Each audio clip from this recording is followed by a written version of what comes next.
You've heard me talk about this before with regards to Russia moving towards a gold standard.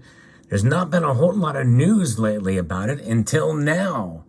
Now it appears that they are quietly working behind the scenes, and news has come out that they may be actually collaborating with Iran. Let's explore.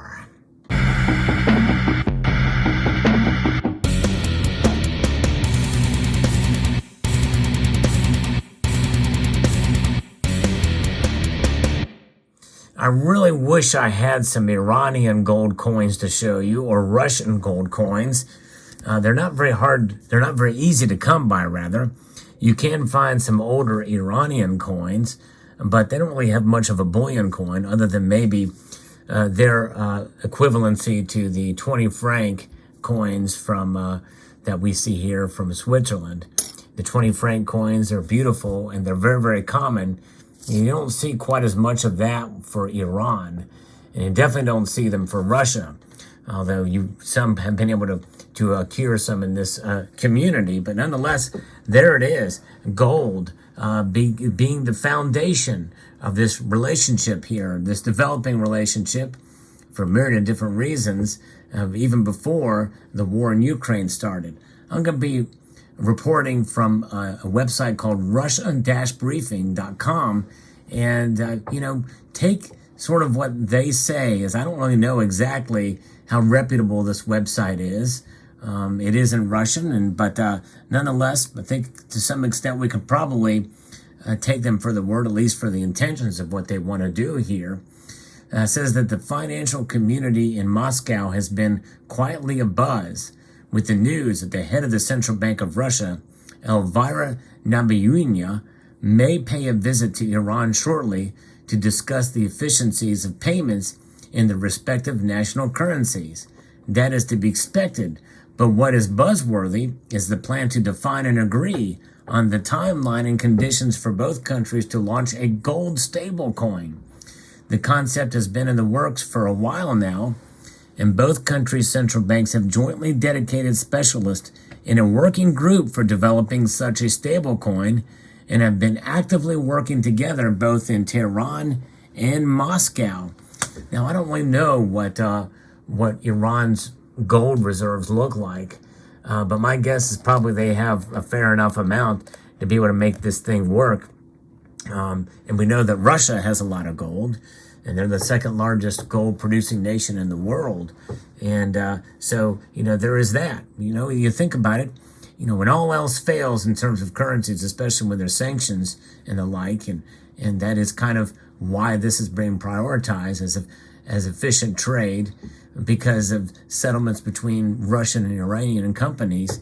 It's been estimated that the two countries can increase their volume of trade to about $10 billion US or more per year by using a payment system alternative to the SWIFT system, specifically by using digital financial assets, which can be secured by gold. The Central Bank of Iran is discussing with Russia the possibility of creating a token that could replace the US dollar, the Russian ruble, and Iranian rial in foreign trade payments, because their currencies really aren't as trustworthy. And even the ruble, even though it's stabilized some, it hasn't been impacted by sanctions as much as many in the West had hoped. But still, it's not in the best shape. And we know the rial isn't either. You've heard me talk about that as well, and that Iran is wanting to explore a gold type of system to be able to sell gold to its citizens.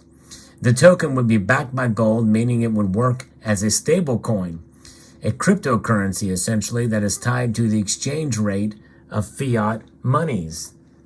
However, despite close cooperation between the two central banks, the Russian authorities must still legislate the regulations for the use and circulation of cryptocurrencies before finalizing an intergovernmental agreement. It is a conceivable that such legislation may be finalized by the third quarter of 2023, this year. The recording of such transactions would be handled by a decentralized ledger, which is a blockchain. The sender and receiver of the stablecoins need only provide their e-wallet details.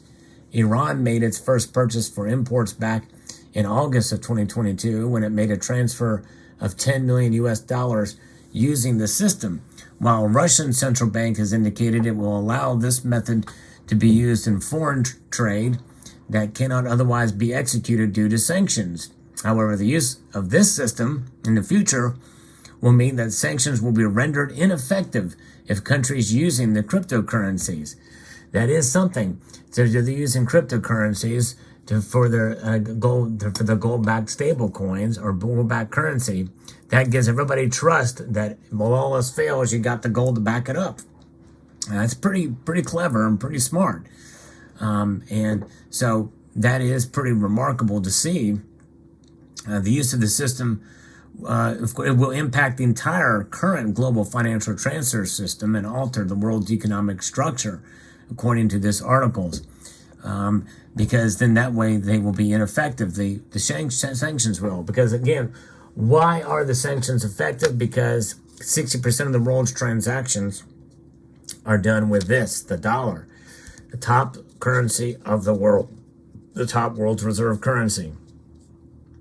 And even though it's inflated by a rate of over 6% per year, it is by far the strongest.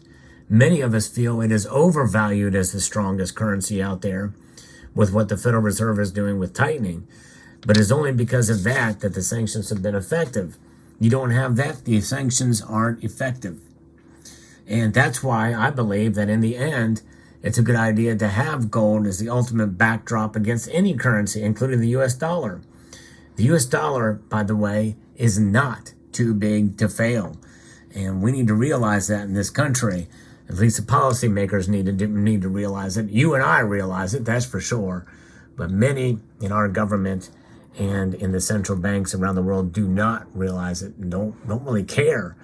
And they have this sort of a hubris attitude about them with regards to the dollar, and it's really too bad. It has been rumored that the Special Economic Zone in Astrakhan, located in the Volga Delta of the Caspian Sea, will begin to accept cargo shipments from Iran. And this new token, when agreed, could be used in a pilot program for such trade settlements at the SEZ. Such a stablecoin, especially in this era of sanctions, is a viable solution for trade in a swift, disconnected market environment. So there you go. And, what's going to happen if they are rendered useless, if they start their own thing? That is a real fear.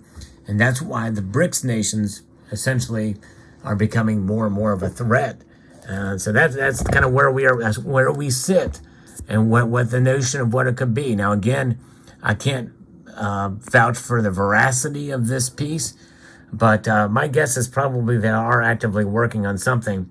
And in reality, when you have two countries like Iran and Russia, their trust is only as far as they can throw, as far as it can go. They want something that can be trusted beyond their own relationship. And gold is that level of trust. So that's really what it boils down to. You trust in something that cannot be corrupted. Now, the only other thing that makes me wonder about this whole system is this. How do you know that they've got double gold to back it? Is there such a way, such a system that could be put into place to be able to verify that the gold is actually there? Because if not, it all falls apart in my view. How would you do that? How would you provide trust between nations, even two nations that are seemingly friendly to each other, but especially for those that aren't necessarily friendly with each other, but you want to do trade? I mean, look at the United States and China. Obviously, China has a lot of faith in the dollar, and they hate it when we inflate our dollars because it makes their dollars worth less. It's the world we live in.